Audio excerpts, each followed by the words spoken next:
Tere taas, tere õhtust või tere hommikust. Sõltuvad ajast, millal te seda loengut vaatate. Minu nimi on Piits Kopp ja jätkuvalt olen ma praegu üksi, kuna minu armas sõber ja kolleeg saunamees viibib veel Prahas. Pidustused ja festivalid, turnee kestab üsnagi pikalt, nii et ei ole midagi teha. Võtke heaks või pange pahaks. Jätkame oma loengusarjaga, kuhu oleme jõudnud Rootsi aega. Meelde tuletuseks siis nii palju, et kui te ei ole näinud esimest osa või olete juba ära unustanud, mis juhtus enne Rootsi aega, siis videolink on üleval olemas. Vaadake siis meelde tuletuseks järgi. Nii, jätkame sealt, kus pooleli jäime. Ja älskar knulla, pojkar och flickor, pojkars specialitet. Pojkars specialitet, hei, hei! See on selline huumorilaul. Miks kutsutakse Rootsi aega kuldseks Rootsi ajaks või vanaks heaks Rootsi ajaks? Kas see on seotud sellega, et Rootsi ajal hakkas arenema välja haridus talurahva seas tänu Forseliuse seminaridele? Kas see on seotud sellega, et piibel tõlgiti eesti keelde?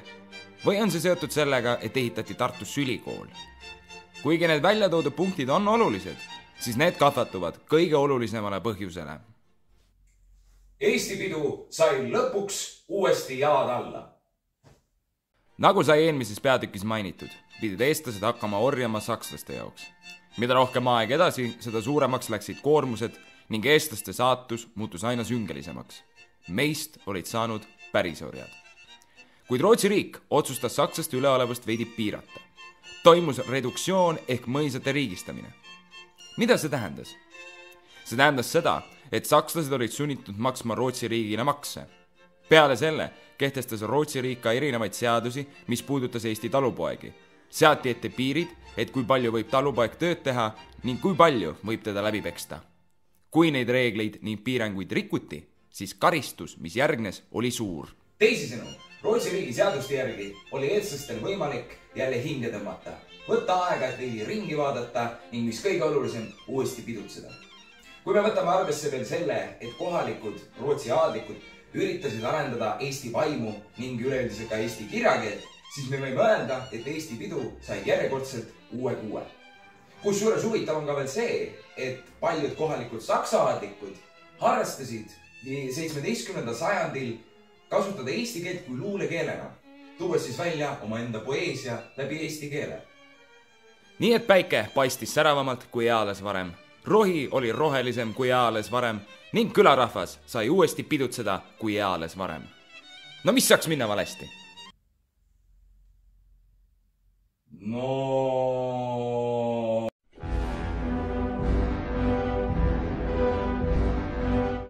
See on Peeter Esimene. Peeter Esimesel on suured plaanid. Peeter Esimene tahab Eestit endale.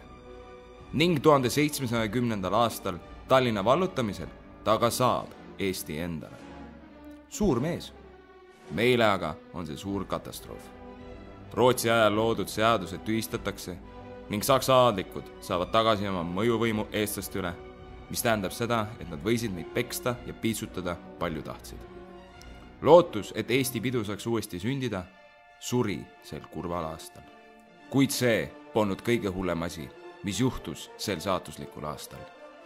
Sattudes Vene võimu alla, tuli ka Venemaalt katk, mis laastas eestlasi, lõhkus perekondi ning jättis meie hinge väga sügava armi, mille mõju tunneme tänapäevalgi. Vene riik oli loonud ohtliku relva, mille abil oli võimalik rahvast kontrolli all hoida, võttes maha igasuguse isu vastuhakkamiseks ning süvendades inimeste hingevaeva ja kurbust. Selleks relvaks oli doktorivorst. Ja loomulikult viin ka.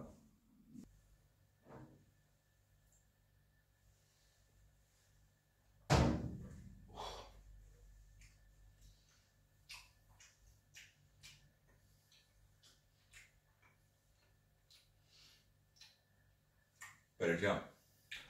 Joogina pole viin mitte uus nähtus. Oma olemasolult on ta sarnane Hansale, mida eelnevalt mainisime, aga mis tegi viina ohtlikuks, oli tema kättesaadavus ning Vene riigi poolt peale surutud viina odavus. Vene riik suutis väga oma rahakotti täita sellega, et inimesed jooksid viina ning oleksid meeletud kurvad ning löödud. piisab ainult paarist ilukirjanduslikust näitest, mida Viin inimesega teeb.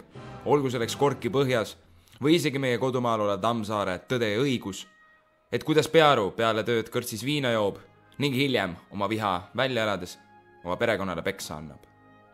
Viin jättis oma jälje ning kui mingisugune pidu raskelt saari ajal toimus, siis Viin ei jäänud kõrvale. Kuid leida viinapuderi põhjast lõbu ja lusti oli tarbetu. Sealt võis leida ainult kurbust ja melanhooliat. Traagiline. Läheme 19. sajandisse, täpsemalt ärkamisaega.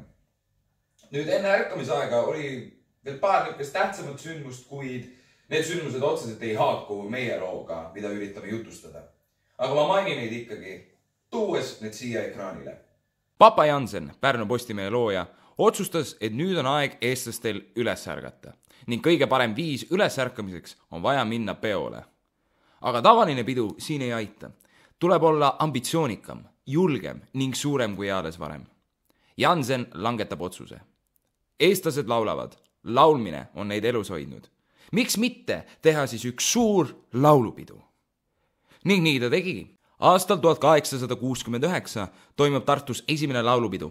Kohale oli tulnud kõik eestlased erinevatest maakondadest. Kuid aga mõndadele eestlastele tundus pidu oma olemasolult veidi küsitav. Kas tegemist on ikka Eesti peoga? Laulupeo traditsioon iseenesest on tulnud Saksamaalt. Seega kas me saame väita, et see on meie endi pärand? See pisikene asi ei sega mitte kedagi. Pealegi, ma kuulsin, et Jakob Hult kogub Eesti rahvusjutte, nii et võib-olla sealt saame teada, missugune oli olnud vanasti Eesti pidu. Ning meil on oma eepos, Kalevipoeg, mille kirjutas Kreutzwald, tõeline eestlane. Kreutzwald oli eestlane. Ma tahtsin kerge niisuguse vimka teha, kus ma mainin, et Kreutzwald on sakslane ning suurem enamus Kalevipoest on tema enda väljamõeldis, seega ta on sakslaste väljamõeldud. Aga see ei vasta tõele. Kreutzwald on 100% eestlane, see, et tal on saksapärane nimi, ei tee temast sakslast. Ja ta on ka tegelikult üsna oluline ajalooline isik ärkamise ajas. Jumal tänatud, et ma selle vea üles leidsin, muidu ma oleks üsna lolliks ennast mänginud. Aga fakt on ikkagi see, et Kalevipoeg on kunsteepos. Meil on olemas ka lõpuks oma seltsid. Kohad, kus noored tudengid kokku said, kes mitmeid päevi õlut jõid, koos tantsisid, mõnikord naised majja tõid, arutati erinevaid üliõpilaste teemasid, nagu see on ju nagu keskajal mustpeade kild. Pidime Eesti värki tegema ju. Jah, nõndad on. Kuigi ärkamise ajal toimus suur rahvuslik liikumine ning meie rahva identiteedi teadvustamine sai võimsa hoo sisse, siis avastasime selle käigus, et oleme väga palju olnud mõjutatud erinevatest kultuuridest ja kommetest. Eesti pidu, oma olemuselt, nii nagu ta oli olnud mitmeid sajandeid tagasi, oli kadunud. Kuid lootus sureb viimasena. Ainuke põhjus, miks Eesti pidu ei ole olnud selline, nagu ta oli mitmeid sajandid, on sellepärast, et me ei ole olnud mitmed sajandid vabad. Me ei ole olnud oma maa peremehed. Me ei ole olnud oma kultuuri peremehed. Ja mis kõige olulisem, meie ei ole oma enda peo peremehed olnud. Tuleb kuulutada iseseisvus.